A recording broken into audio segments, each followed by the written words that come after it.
किसान और उसके 4 बेटे। एक गांव में एक मेहनती किसान रहता था जिसके 4 बेटे थे। वो बेटे नहायत जद्दी और खुद गरज थे और अक्सर आपस में झगड़ते रहते थे। किसान उनके रवैये से बहुत परेशान रहता था, क्योंकि वो जानता था कि जब तक वो मुत्ताहद नहीं होंगे जिंदगी में कामयाब नहीं हो सकेंगे। किसान ने कई बार उन्हें समझाने की कोशिश की, लेकिन उन पर कोई असर नहीं हुआ। किसान बूढ़ा और बीमार होने लगा।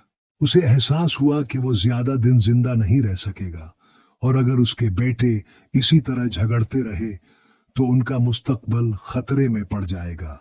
एक दिन उसने अपने बेटों को बुलाया और कहा, मेरे पास तुम सब के लिए एक सबक है जिसे तुम्हें याद रखना होगा। किसान ने लकड़ियों का एक गुट्ठा मंगवाया और उसे मजबूती से रस्सी से बांध दिया। फिर उसने अपने बड़े बेटे को कहा, बेटा ये गुट्ठा तोड़ दो। बड़े बेटे ने पूरी ताकत लगाकर कोशिश की, लेकिन नाकाम रहा। फिर दूसरे, तीसरे और चौथे बेटे ने भी कोशिश की, मगर कोई भी गुट्ठा न तोड़ सका। किसान ने मुस्कुराते हुए गट्ठे को खोला और लकड़ियां अलग कर दें। उसने बेटों को कहा कि अब एक एक करके लकड़ियां तोड़ कर दिखाओ। बेटों ने बारी बारी हर लकड़ी को आसानी से तोड़ दिया।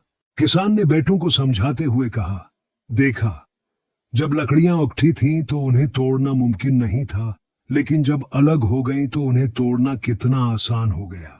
उसने मजीद कहा, उसी तरह तुम सब भी अगर मुत्तहद रहोगे तो कोई तुम्हें नुकसान नहीं पहुंचा सकेगा, लेकिन अगर अलग अलग हो गए तो तुम्हारी ताकत कमजोर हो जाएगी और लोग तुम्हें आसानी से शिकस्त दे देंगे।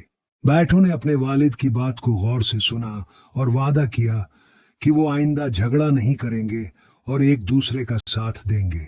किसान अपने बेटों के वादे से मुतमईन हो गया और खुशी महसूस की। सबक, इत्तेहाद में ताकत है, और जब हम मुत्तहद होते हैं तो दुनिया की कोई ताकत हमें शिकस्त नहीं दे सकती।